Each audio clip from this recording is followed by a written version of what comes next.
This is a review of what I've done with my 3D environment, the process of making it, and the ideas that have gone into it as well as the influence. So first off, I started with creating a mood board of photos which I thought would be useful to inspire me. So we have pictures of houses, as I was planning on making it a street. So I got pictures from normal British neighborhoods. I've got pictures of the sky, I've got pictures of hedges and aerials and all of that stuff.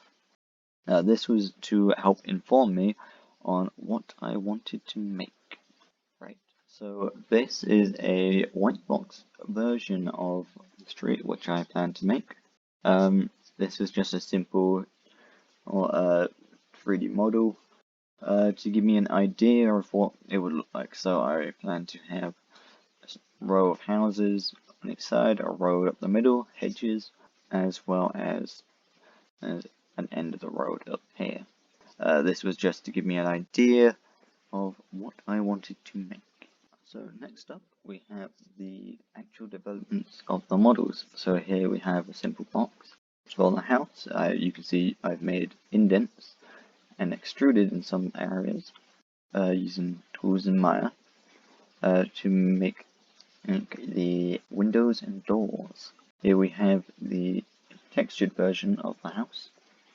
We can see here that this time I've actually added the chimney and an aerial as well as the doors, as in a front garden. And I've made sure everything's got a placeholder texture, so it'll be easier to actually texture them in the future. So in this photo, I've added fences and a hedge. The hedge is still very simple in this image. It's more of just a square, and this is more of a generalized shape of how the house will look for later. So here we have the pavement and the road. So I'm planning for this to be modular, so I can actually combine two houses next to each other, and it'll make a full road. So that will be much easier when putting it into Unreal. As you can see on the pavement, I've actually beveled it, so to give it that curve. So here we can see I've actually continued adding textures, or placeholder textures, to the road. They now have white lines on this, as well as yellow lines.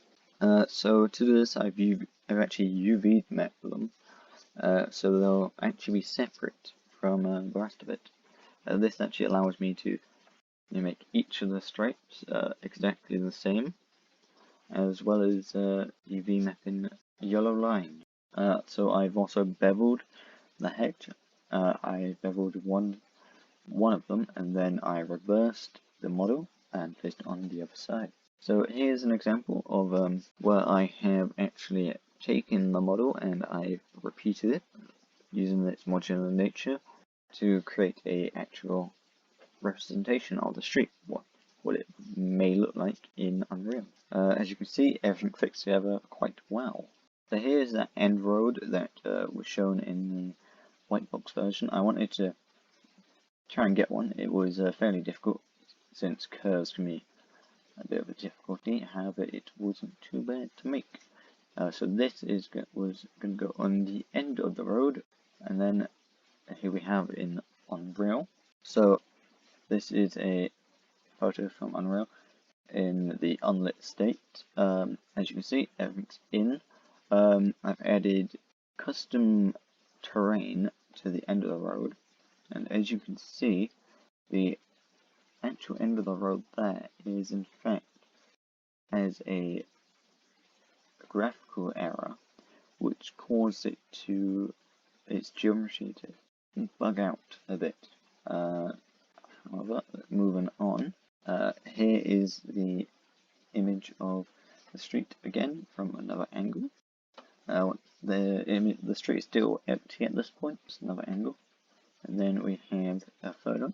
So this is with lighting and some temporary lighting, as well as some sourced online 3D models. So that will be the 3 cars. I've done some editing to some of their shaders to allow for them to better be shown in this environment. This right here is my Unreal environment. As you can see, it's quite a bit different to the last progress photo. This is because I added textures as well as other small details.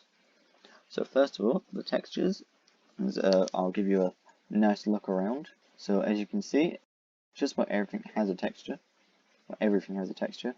And everything and the lighting has been completely baked. The way that I actually did these textures was I took the models from Maya. They've all been UV mapped, so each individual part can be edited individually. Then I took them over to Substance Painter and I applied materials from there.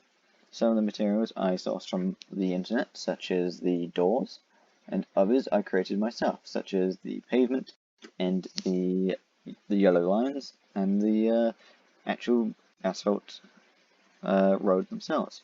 Other parts are a bit of a mix. I edited some from online as well.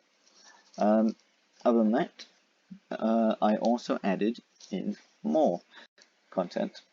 So that is things such as source 3D models. So I got these from the internet, from places such as TurboSquid, as well as Sketchfab. So I got like bins, I got like this litter bin, I've got let's see, these lamps here. So these didn't actually come with these lights. I had to create these myself. So I created a point light and a spotlight as to create this effect where the actual thing would actually be visible. The actual light from the lamp would be visible, as well as the actual illumination on the ground. As well as this, I added small details such as bins in gardens. I added, let's see, a dustbin here with overflow out, things like that. Like small details that really make the environment pop. As well as this, I also added effects to the chimneys.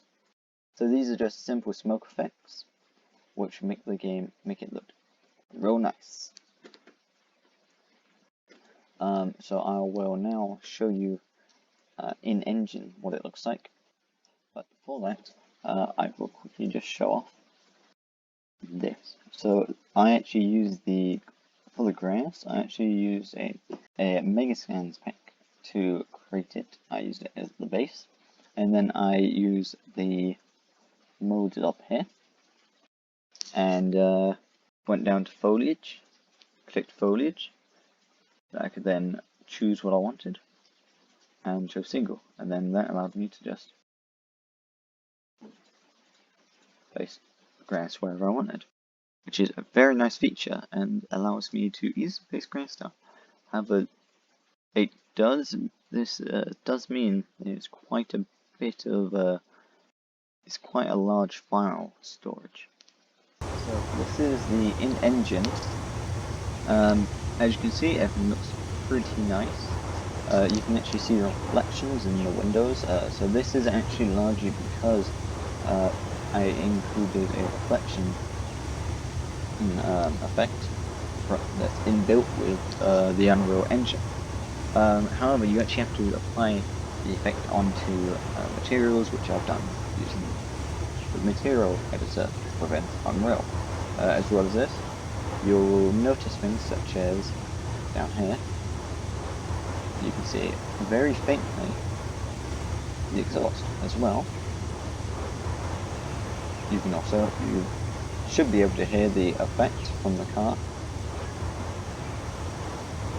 As well as this, you can see all these nice lights. So this driver hasn't been very nice, and they actually did that. And small things like this is mainly just to give like life to the environment, to help like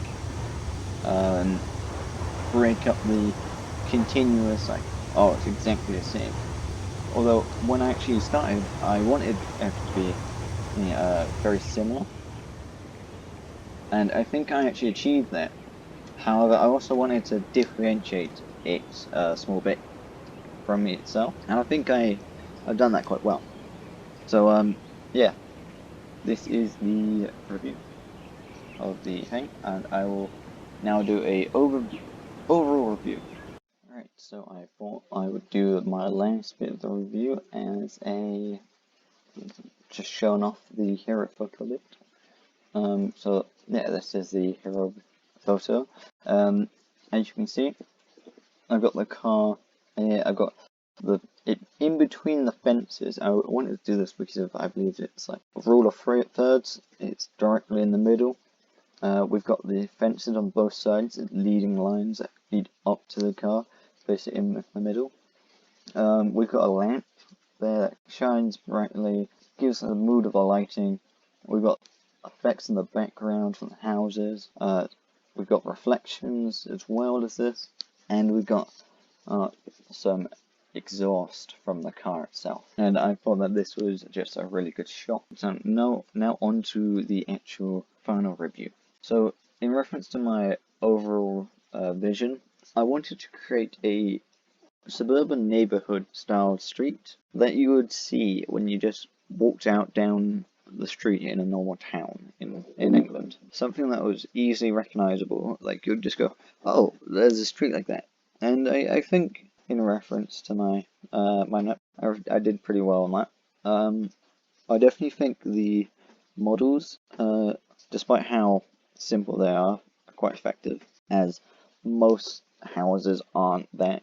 They're not very complex on the outside. They're usually quite flat face with simple windows and doors. And I think I represented that quite well. I think that my creative research from my mind map was quite in depth. It can always be better. I think it always can be. But I believe my mythology worked quite well, and I was able to get a lot of inspiration and research, figure out how these places looked and how it would be styled and how to make it seem alive. Now for the tools that I have used on my final environment. So I used a lot of tools, largely Maya was used for the 3D modeling. Obviously, I UV mapped in there, I assigned placeholder materials, as well as edited all of the geometry in there myself. And that's for the houses, the gardens, the hedges, the fences, roads, all of that. I also used Substance Painter as my main method of actually texturing. So I textured in Substance. If I needed a material or something, I would go into, I can source the internet if it was a specifically complex one, like bricks or something like that. I would bring in a picture of bricks that was tileable, put it in, and make it work from Substance Painter, which I can then actually export into Unreal. Well, out into textures for Unreal, which is actually very useful. Then in Unreal, I was actually able to just completely import all of my FBX files into that. I was able to import all of my textures that I had from Substance, and I was able to just straight up build the environment from scratch, and it was very simple. I used the tools that I showed before to create the grass. I also used some geometry tools, some terrain tools to create the terrain at the back of the environment, which I didn't really show off, but that's largely just because it didn't end up being a very large part of the final environment. And after that, I added lighting in Unreal. This was done entirely in Unreal because I didn't build the environment in Maya. If I'd done it in Maya, I would have likely done lighting in Maya, then edited it in Unreal. I didn't do that, so I did it all in Unreal. I used atmospheric fog. I used spotlighting from mostly illuminating the environment using those street lamps, which I think looked like quite moody and it quite set the tone quite nicely. Commentary on what assets were modeled, generated, downloaded, or scanned. So, as I said previously, the houses, the garden bases, the roads and fences were all modeled by me. You can see those in the progress photos.